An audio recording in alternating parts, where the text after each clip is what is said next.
What is up, plant people? It's time once more for the Planthropology Podcast, the show where we dive into the lives and careers of some very cool plant people to figure out why they do what they do and what keeps them coming back for more.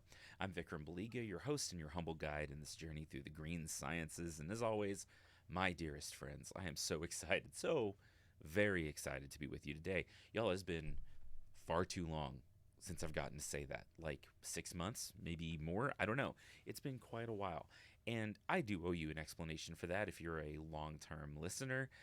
If you're new, this is as good a place to start as any. And as far as you know, I never took a break at all. So, welcome back from last week or today or whenever you're listening.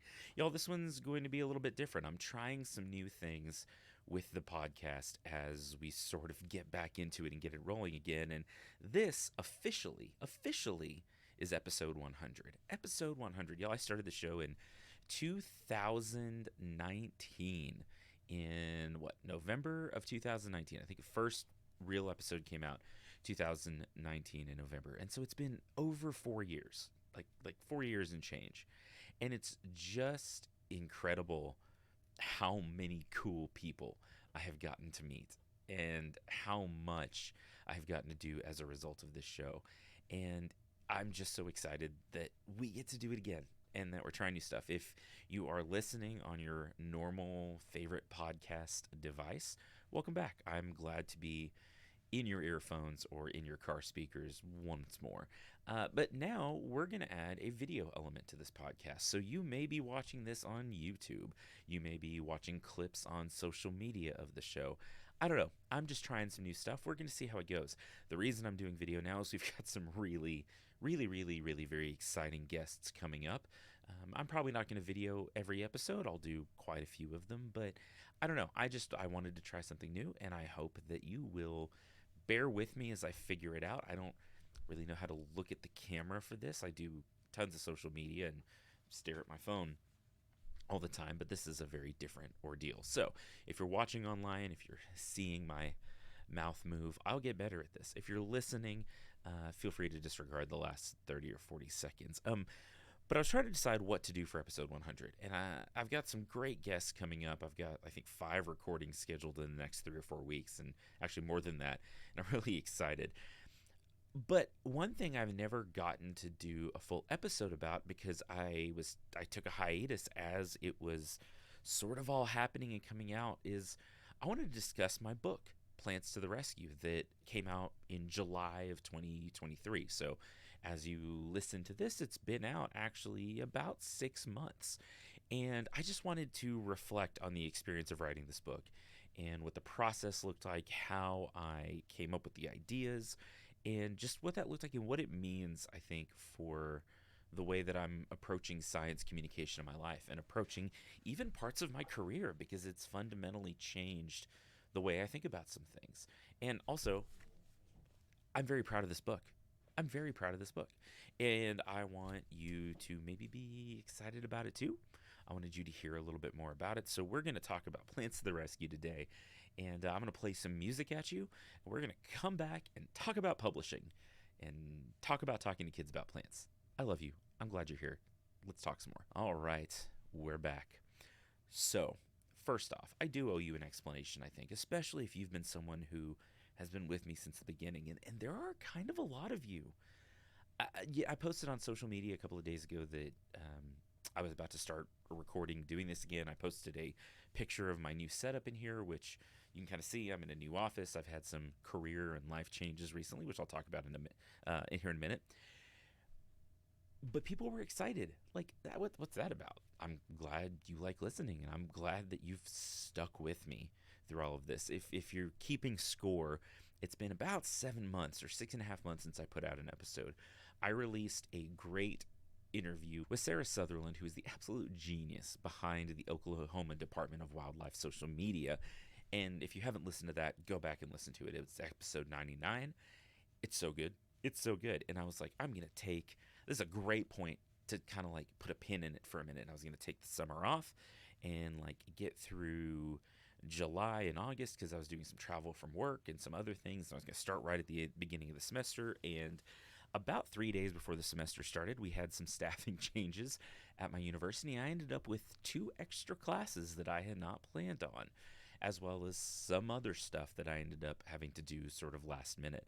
And because of that, I just did not have the time or the bandwidth to record this show. And I really, in some ways, regret that. Like, I wish I had the time to do it, but it was a good opportunity for me to reset a little bit. I've been doing this every week or every other week, more or less, for 4 years, and it gets to be a lot. So I've kind of stepped back and reevaluated how I want to approach the show. We'll talk at the end of the episode about what the future of Planthropology looks like, but it's coming back probably every other week ish, and I'm just really excited about where it's going. But again, as I was thinking about what to discuss for today's episode, maybe it's a shameless plug, maybe it is shameless self-promotion, and if you know me, I'm that's my only skill is shameless self-promotion. I wanted to talk about Plants to the Rescue. This has been such a labor of love for me over the past couple of years in terms of the writing of the book, the promotion of the book, everything else. And it's something that I'm genuinely proud of. And also, if you know me, you know that's not something I say lightly, because I am rarely, if we're being very honest, proud of myself. And this is something that means a lot to me. So, if you don't know, Plants to the Rescue is a nonfiction kids book that I wrote, and it's titled The Plants, Trees, and Fungi. Yes, I cheated a little bit. That are solving some of the world's biggest problems. And it's about things like the climate crisis, about pollution in our environment, about hunger and food supply. But it's also a hopeful take, I think, I want it to be, on what the future of plant science and natural science look like. We discuss a lot of maybe partially speculative science things. I don't think most of them are, because there are data and there are articles about what's happening in all these different fields, but we talk about current technology and how it's helping us face our issues, as well as future technology and what future technology may look like, and how us integrating plants more and more into our lives again can help with climate change and help with a lot of the things that we struggle with as a global society, as a species, right? So I was approached about this book actually thanks to you folks in some ways. Um, an editor, Sam, who is just the best guy. Just he's been so good to work with, from Neon Squid, reached out to me in March, I want to say February, March of 2022. So a couple of years ago, almost 2 years ago now. Wow, that's a little upsetting. It's been almost 2 years already. But he reached out and said, hey, we found the podcast. We listened to Planthropology. We found some of your social media stuff, which, again, y'all have promoted, and y'all have been out there telling the good word of Planthropology, and said, we've got an idea for a book, and we're looking for an author to contract with. Would you be interested in doing it? And I missed the first email, because of course I did. That's how my life goes. And thank goodness Sam had the grace to follow up a couple of weeks later and say, hey, I hope that you saw it. I hope that you're interested. And I was like, oh my goodness, yes, absolutely I am. I've wanted to write a book since I was probably, I don't know, in junior high. I grew up reading like voraciously as a kid, as a teenager, even through college. It wasn't really till grad school that I shifted the things I read from fun stuff to journal articles and textbooks and stuff, and my brain decided to start dissolving, as grad school will do if you have been to grad school. But this opportunity was not necessarily something I was looking for, and it's not how I saw myself or anticipated writing a book. I think I always wanted to be a fiction or science fiction author. But my son Bradley, who, if you go back and if you've been a longtime friend of the show, you have heard his little voice on this show more than once, and we're going to do that again this year. I can't wait to get Bradley back on the microphone, because he's hilarious and my favorite little chaos gremlin.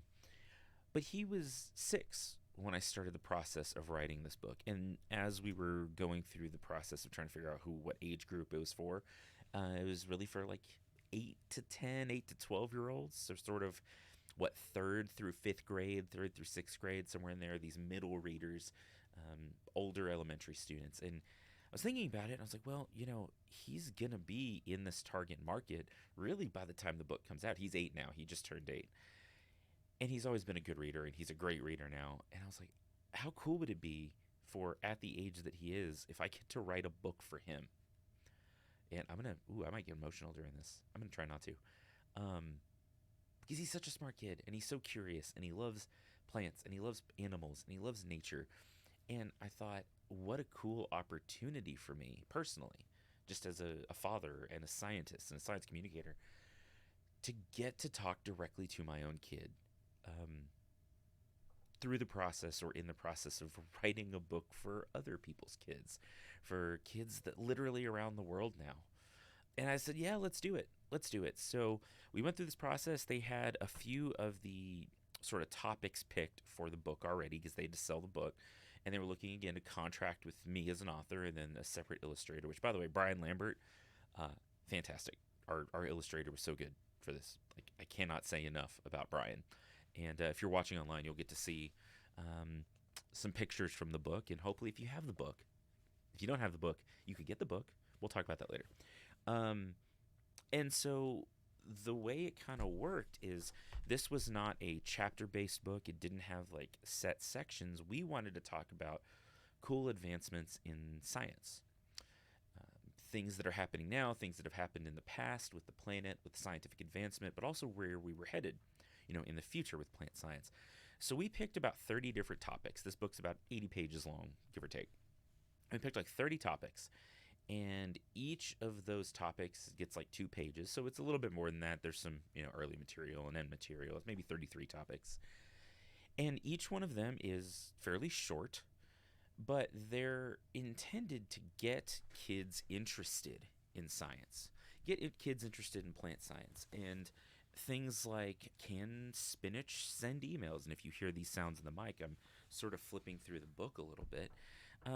But just a few of the topics we covered, we talked about some of the challenges that we're facing as a species. We talked about what it means to grow plants and for plants to grow in a hotter climate. We talked about what we called super plants and picked a few super plants like bananas and aloe vera and a few others. We talked about plants that can glow in the dark and plants that can produce electricity for our cities. We talked about living bridges and greener cities and what growing plants for pollinators might look like and the value of prairies and all these different things. And they're all just short little bites that are not extensive, and they're by design not extensive because we didn't want this to be a textbook, right? I did not want this to be a textbook. I get enough textbooks in my life. I wanted it to be something that gets kids and readers excited about some of the topics so they can go do their own inquiry, so they can look into it more, so they can go to the library and check out a book about ficus trees and living bridges, or go find articles on it, or talk about how plants can clean the air. It's just supposed to be a jumping point and an overview of some of the things that are happening in the world of plants. My wife, Alana, for a long time was an education director at our local science museum, and she actually retired. We're going to say retired this summer to be able to spend more time with Bradley and pursue some different things, and that's been awesome. But one of my favorite stories she tells is about this dad who would come in with his daughter to the museum, and every time they would come in, they would be sort of after something else. I don't know if that's the right way to say it, but this little girl would be pursuing a new area of interest. And Alana got to talking to this dad, and he said, yeah, she gets excited about, say, physics or astronomy, and they'll go to the library and check out a book or a couple of books about physics and astronomy, and they will deep dive into it for a while, right? They will learn what there is to learn about it. And then when she's interested in something new, they go find that new thing to dive into. And I think about that a lot in the way that we chase our interests as people, as scientists, as people who want to learn about the world around us. Because I think we silo ourselves a lot. And it's like, this is the thing I have to do. And I have to learn about this, and this is the only thing I can learn about forever. And I'm going to spend 30 years in school. These are, where my scars live, you can tell, studying them and figuring them out. When really it's like, oh, this thing's cool this week. What if I spend a week learning about this? And the next week, this thing's cool. And then eventually we drill down into what our interests are and where we're passionate and what we want to chase after in our lives. So as I wrote this book, I was thinking about this little girl who I've never met and this dad who I've never met, but who through Milana made such a big impact on my life. Because I want that kid to be able to be like, oh, you know what? I think it's so cool that we can build buildings out of wood. I'm going to go study that for a few weeks. I think it's amazing that we can propagate plants by taking cuttings of them. I'm going to go take some cuttings from my yard and propagate plants for a week or two. Like, I want that kid to have some new ideas, and I want them to find things to dive into and to learn more about. And so if this one book is all they ever read about plants, that's cool too. I hope that they get a lot out of it, but I hope that this book is the first of dozens or hundreds of books and articles and pieces of information and classes and a lifetime of learning in the plant sciences that a lot of kids get. That's my goal.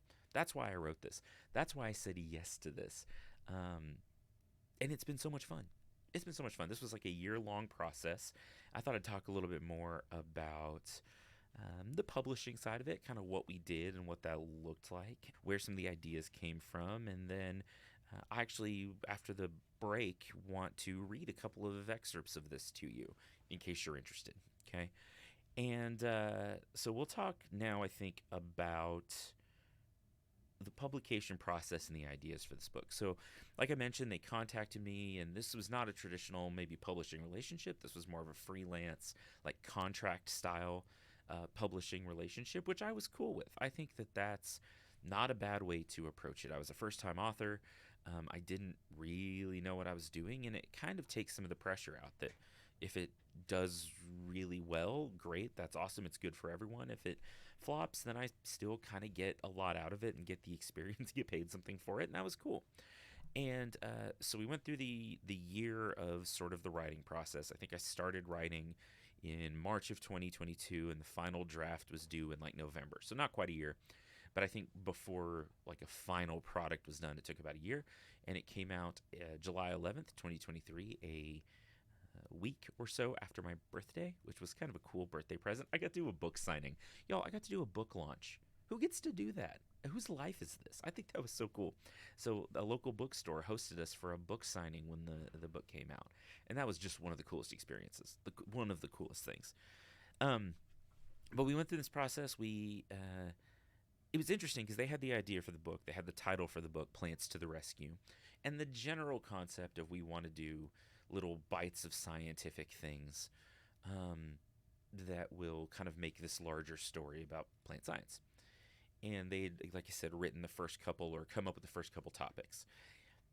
But beyond that, they were like, okay, go. You know, we need this many pages. We need this many additional topics. Let's figure it out. So I came up with a list. And I got the topics, for one, by talking to Bradley about maybe things he thought was interesting. I went through popular science magazines and like current news and plant science, and I even read some interesting publications on like speculative plant science. But I also started thinking about, as someone who teaches college students, intro horticulture students, what questions do they ask? At 18, 19, whatever years old, what do they think's interesting? What questions do they have about plant science? What are the little like factoids that stick with them? I was like, oh, I've got limitless content. Limitless content. And so not everything worked. Obviously, there were some things that didn't quite fit the brief well enough, and maybe we had to pivot on some things. But so many of the ideas for this book and a lot of the discussion points came directly from, one, talking to Bradley, doing research on my own online, but just questions that I was asked by my students. And like, okay, if these 18, 19-year-olds had seen this for the first time in the third grade at 9, 10 years old, what would that have meant for the course of their studies in their life? Would they have like grabbed onto one of these things as a kid and been more of a sort of plant and nature conscious young adult? And those were my thoughts as we formed some of these topics. And you know, again, going back and forth, all of that, we figured out, okay, these are our topics. We organized and reorganized them over and over. And I saw a review of the book, which, I don't know, the reception's been really good. People have been very, very kind about Plants to the Rescue online and everywhere else. But I saw a review from so I guess professional or sort of bigger name book reviewer that said like the content's good, it's very hopeful, all that, but it's sort of like scattershot. It jumps around a lot, and it does. And again, sort of by design, we didn't like format this in chapters or anything. It's just all these different topics we were talking about. And this is, if you actually look at this book, it's just kind of a good or scary or something picture of how my brain works, for better or worse. And so that's sort of how it was formed. And, we went through the process. I turned in my final draft, I think, November of 2022. One thing I was going to say too is that in the process, all the artwork that you'll see in the book, all the illustrations, and I'll hold this up for the online folks, and I'll hopefully have some things that you can see on social media as well. I'm going to find a good one. Where's a really good one? I mean, they're all good. This is a cool one. So this chapter or this spread is called Cactus Bags, and it talks about how some scientists have found ways that we can make like bioplastics out of prickly pear and other types of cactus. And these illustrations are honestly just gorgeous, just beautiful. And the way it sort of worked is that our illustrator Brian, I gave sort of text-based, like I wrote out my ideas for what I thought the spread should look like, the artwork on the spread should look like, and maybe included some reference pictures, and then he came up with just the most amazing product. Just something incredible. Honestly, like, I envisioned how they would look in my brain, and Brian just took it like 10, 20 leaps and bounds past that. I'm not creative in that way. So thinking about how to take like words on a page to like gorgeous illustrations is so foreign to me, and I'm so impressed. And one thing you'll notice as you read through this book and look at the illustrations is how diverse it is. It represents a ton of cultures and peoples, and it shows folks with disabilities. It shows mixed and blended families. It shows all kinds of things that are such cool representations of how our world is. And I think there are so many kids that could see themselves in this book because they'll see a piece of artwork in here like, oh, that looks like me and my family. And I love that. I am as proud of that in this final product as I am probably in my own writing. And Brian's incredible work of turning this into something beautiful and fun and accessible is just, I cannot say enough about that. Cannot say enough about that. It's just incredible. And then we went back and forth. I started to be able to promote the book, I believe, in March of 2023. So I started talking about the book on social media. We did pre-orders. We did all that. It finally launched on July 11th. And like I said, I got to do a book signing. And then I got to do like a virtual book signing and seminar through a bookstore in New York City as well called Books of Wonder. And the bookstore here locally that I worked with was called Books of Second Chance Books. And both of them were just so wonderful. It was so wonderful.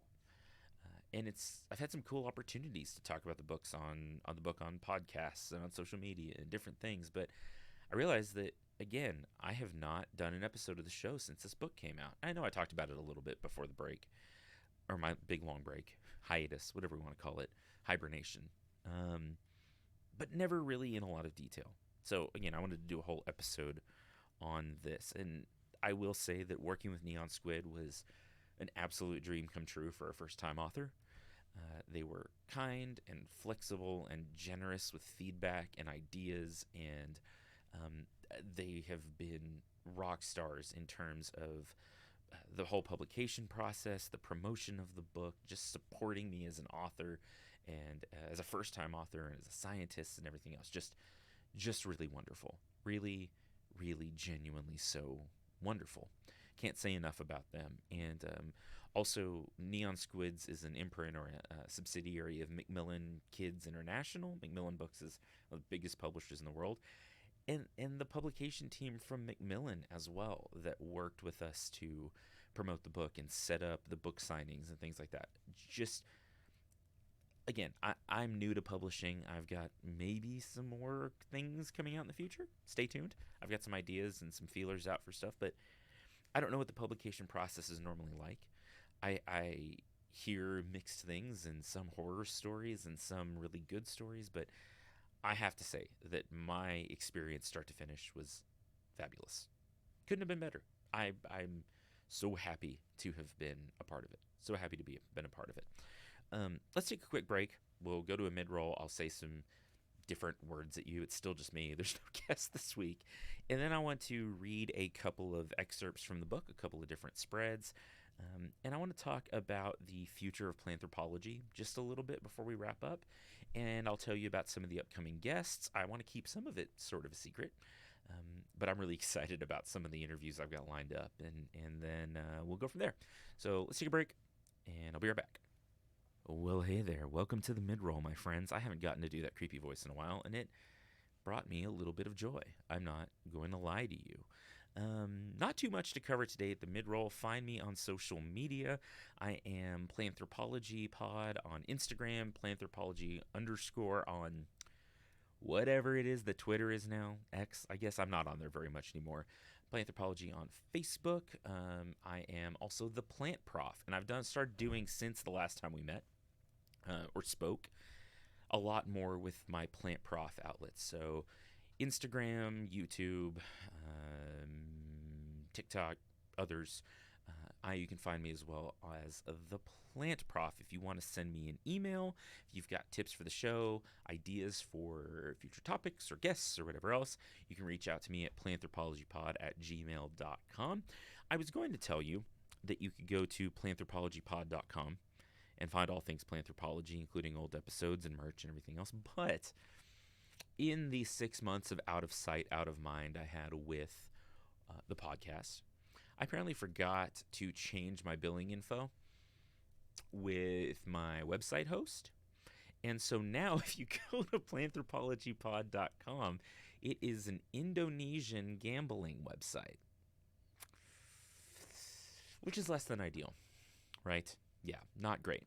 So I'm thinking about ways to approach that. I don't want to have to go pay an Indonesian gambling website to get my domain back. So probably what I'm going to do is I'm working on my personal professional website, vikrambaliga.com, and it'll probably be a /planthropology where you can find all of those things and merch and stuff like that. Stay tuned. For now, just go hit me up on social media or send me an email. You can subscribe to Planthropology anywhere you like to get your podcasts. Now, I guess including YouTube, assuming that this video thing works. I'm trying very hard and I'm being very awkward, and you probably can't hear it in my voice, but you can see it in my face. So yay for that. Thanks so much to the Texas Tech Department of Plant and Soil Science for continuing to support the show. Thanks to the Davis College of Agricultural Science and Natural Resources for also doing likewise. I've got some great guests from my college and from my department coming on the show over the spring and the summer. And thanks to you, most of all, for listening and for sticking with me and for being my friends and for the great engagement and conversation and all the love you've shown me over the past 4 years and change. Y'all, it has meant the world to me. And I mean that more than I can tell you. And just thanks for being a part of it. So I'll stop rambling about that. We will listen to some more music for just a second, and then we'll be back with a couple of readings from the book. Okie dokie, we are back. So I picked 3 spreads from the book, or 3 topics from the book to read, and I'll tell you why I picked them as I do. And I don't know exactly how to facilitate this, because the way that this is formatted is it's not just like a block of text. There's little text blocks, and again, if you're watching this clip somewhere, if you're watching online, you can kind of see that there's just areas of text, but I think it'll still read okay in this venue. And if you want to see some of the images, all I'll probably do is in the show notes or in the blog post that goes with this episode, I'll just take pictures of the spreads so you can look at them and sort of follow along if you'd like. I will give you a second. Okay, good enough. So the first one that I'm going to read is called Spinach Emails. Spinach Emails. And the reason I wanted to read this one is because when Neon Squid reached out to me about writing for them, they wanted a writing sample. And I was like, I don't know how to do that. So they asked for like 250 words or something on a topic that would be fun for kids. And I had just read an article on this. And so what you read here, it's changed a little bit from the original form. But this is the actual pitch or writing sample I sent into Neon Squid to get approved to write this book. So that was kind of cool. So spinach emails. And if you can see this, there's a picture of spinach. It says spinach emails, and there's little envelopes like they're sending emails. Scientists at the Massachusetts Institute of Technology, or MIT, have created spinach that can send emails. You read that right. This, of course, leads us to two important questions: how and why. The answers are all to do with a spinach plant's roots. Then it says spinach roots are very sensitive to their environment. It shows roots from a spinach plant establishing out through the soil.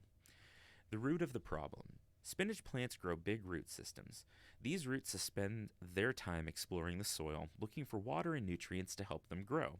Turns out they can find many other things than that as well. Things that can teach us more about their environment too.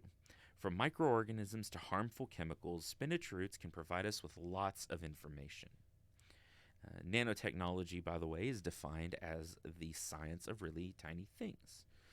So nanotubes are used to make most of the information spinach roots can provide. Scientists had to figure out a way of getting inside spinach plants with their technology.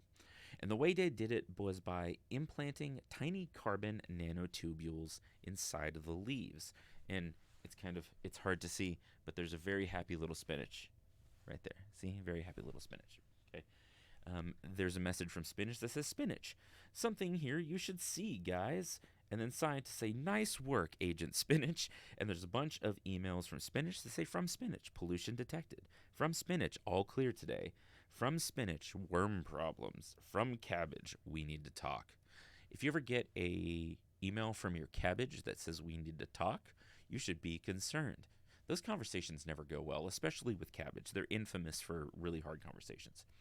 And then another section says, you've got mail. When the spinach plants pull up water with toxins or other harmful chemicals dissolved in it, the tube sends signals back to a monitor that emails the information back to scientists. This technology could be used to record changes in the soil, warning us about pollution, climate change, and other problems. At this moment in time, the technology isn't being used in the real world, only in research settings, but give it time. And then these scientists are high-fiving, and everyone's very happy. I would be very happy too if my spinach sent me an email. Again, I would be concerned if I got a cryptically worded "we need to talk" email from my cabbage. Okay. Another one that I was very excited about that I really liked, this is some of my favorite artwork in the book actually, is glow-in-the-dark plants. So again, glow-in-the-dark plants, and it shows a variety of different house plants and some other things, basil and watercress and a few other things that are glowy. And there's a squid that is also glowy, and a firefly who, yep, you guessed it, glowy. And in the top right corner, there's a woman reading a book by Plantlight. So glow-in-the-dark plants. We've all used bedside lamps and night lights, but what if you could be reading this book by Plantlight? Scientists have discovered they can make plants glow in the dark. How it works. To make a plant grow, scientists inject its leaves with nanoparticles that can absorb light energy and release it slowly at night. In the future, genes from glowing animals could be added to plants so they would be able to naturally grow. Bioluminescence is lots of fun. There's a whole Nature Cat song about it. You should look it up. It's very good. What a bright idea. Scientists have managed to make watercress glow as well as basil. So what's the point? Glowing plants may sound silly, but they could have a huge impact. Electric lights use a lot of energy, and they can mess with animals that navigate by starlight or the dark to hunt. Imagine roads lined with glowing trees, bright enough to see where you're going, but soft enough to be wildlife friendly. Also, how cool would it be if your favorite houseplant was also your lamp? I think that would be very cool. I might take better care of my favorite houseplants. I'm not a good houseplant caretaker. I don't know if I should admit that to y'all, but it's the truth. I kill a lot of houseplants. I'm not good at it. Glowing in nature. Plenty of things in nature already glow. This is called bioluminescence, and it's caused by chemical reactions. Deep-sea squid and anglerfish use their ability to glow to hunt in the dark, while fireflies light themselves up to attract mates. By studying these animals, scientists have a better idea of how to make plants grow. And this is scientists from MIT made plants that glow for more than an hour. That's pretty cool. Now when we're talking about this, if you look this up and read into it a little bit more, you'll see that they didn't glow very brightly for an hour, but the fact that we can make a plant glow for a full hour. That's incredible to me. That's so cool. They don't normally do that. If you didn't know, if you weren't aware, if you don't spend a lot of time around plants at night, they typically don't glow. And the last spread I want to read to you is called Save the Prairies, okay? And I like this one because I live on a prairie. West Texas, where I live, is native shortgrass prairie. So, yes, if you walked around where I live today, it's a lot of agricultural land and cotton fields and pastures and things like that. But if you were to go back even a couple of hundred years, this was all short to medium grass prairie. Um, 1 to 3 to 5 foot tall grass, about as far as you can see. Really an endless sea of foliage, and there were natural springs, and there were large animals. And prairies are so important to me personally because I think it's just one of the coolest ecosystems out there. But on a grander scale, to us as a global ecosystem, as a planet, we really need prairies. And so this spread is called Save the Prairies. And I love this artwork too. It shows a prairie with bison and a number of wildflowers and bumblebees and all kinds of other things. And it's really cool. And by the way, if you're ever in a national park, don't pet the fluffy cows. A bison, however big you think a bison is, you're wrong. I promise. They are twice the size that you think they are if you've never seen one in person. An unimaginably large beef, right? Big animal. Okay, anyway, I digress. Save the prairies. Prairies are unique ecosystems made up mostly of grasses. They also contain a huge mix of flowers, shrubs, herbs, and other plants, though you normally won't see many trees. When we talk about ways to fight when we talk about ways to fight climate change, prairies often don't come into the conversation, but they're incredibly important. As prairie plants grow, die, and decompose year after year, they feed and shelter wildlife, take CO2 out of the atmosphere, and add nutrients back into the ground. If we take care of them, these amazing ecosystems can help us save the world. Globally, prairies trap about as much carbon and produce as much oxygen as all the trees. And then it shows a picture of a non-native prairie grass, or like a landscape grass with a short little root system, and then a picture of a native prairie grass that has a deep, powerful, far-reaching root system, which, by the way, this is an aside, but that's really important. It creates root channels for water to get down into and adds nitrogen to the soil, all kinds of things. Anyway, home on the prairie. Prairies are homes to many different animals. It's common to find hundreds of different insects, rodents, birds, lizards, and even big mammals such as bison and antelope. The rich diversity of plants provide food for the big animals and plenty of places to live, hide, and hunt for the small ones. Medicinal plants. Many medicines we use today come from plants that live in the world's prairies. The grasses, flowers, and shrubs of these incredible places are extremely valuable to our health. From echinacea that boosts our immune systems and helps us keep from getting sick, to yarrow that can help to treat wounds. Native plants are those that naturally live in an area or country. They tend to be well suited to the environment and can grow and thrive with very little care, often sending roots farther down into the ground and producing bigger plants than non-native species. And then finally, there's a tiny little section on prairie-style gardening. Although city landscapes are not natural, there are many things we can do to make them more environmentally friendly. Picking prairie plants that are well adapted to your climate means they require less watering and fertilizer. Plus, you don't need to use pesticides because the plants will attract bugs and birds that will take care of the pests for you. So this is an appeal, along with a couple of future sections in the book, to use native plants and pollinator-friendly plants in the landscape. But those are just a couple of sections I thought that it'd be fun to talk about on this podcast and read to you. And again, if you look at the cover of this book, like it's just so pretty. It's so pretty. And I know I'm biased, but it's so pretty. And as I was trying to decide which spreads to read to you today, it was a little bit like trying to pick a favorite child. For me, that's easy because I only have the one, but I imagine if you had multiple children, you're not really supposed to have a favorite.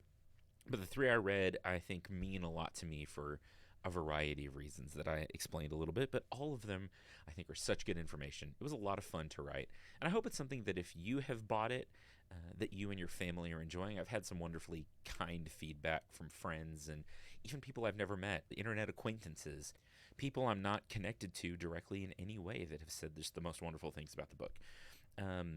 A couple of things about it: if you would like to pick up a copy of the book, it's available on Barnes Noble and Books of Wonder and Amazon and pretty much everywhere online, and you are welcome to go pick it up there. I'm working on getting set up so that I can directly sell signed copies of the book, if you would like that, along with maybe some Planthropology stickers and some other swag to go along with it. I'm not quite done with that. I'm hoping to get that set up over the next 2 or 3 weeks, and I'll let y'all know how and where you can purchase a signed copy directly from me when that gets sorted out. But if you want to buy it before that, by all means, please go to a local bookstore and request it, or check out an online bookseller, Amazon or anything else. It's available. I believe right now it's on sale for about $14, something like that.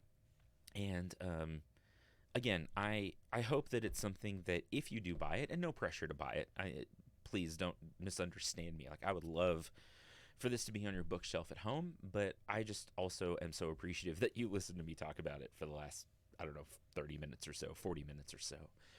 So again, Plants to the Rescue, out for the past 6 months. It's available everywhere, and I hope that it's something that you will add to your bookshelf if you think that it's something that you and your family would enjoy. And if you do have it, if you have read it, if you do go pick it up one of these days, let me know what you think. Send me some feedback. Email it to me, or review it online somewhere, or post a picture on social media. It would mean a lot just for helping promote the book and just letting me know that maybe I hit the mark, or even if I missed the mark in some places. I would love to know your thoughts. Finally, as we wrap up here in the last couple of minutes, I just want to talk about the future of Planthropology. This is, again, something that's very important to me. And as far as I'm concerned, we're back at it. It is likely never going to be a weekly podcast again. That just really got to be a lot for me. And with all my other teaching responsibilities and things, and my role here at Texas Tech has changed a little bit. You'll know, if you're a long-time supporter of the show or friend of the show, that I have, for many years, ran the greenhouse and horticultural gardens on campus, as well as teaching.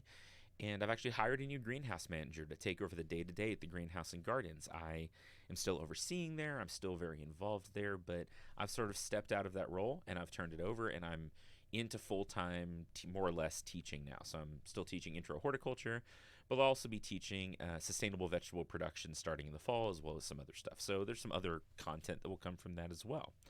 But as part of this, I'm probably going to try to release an episode every other week. So 25 episodes a year, something like that, 26 episodes a year.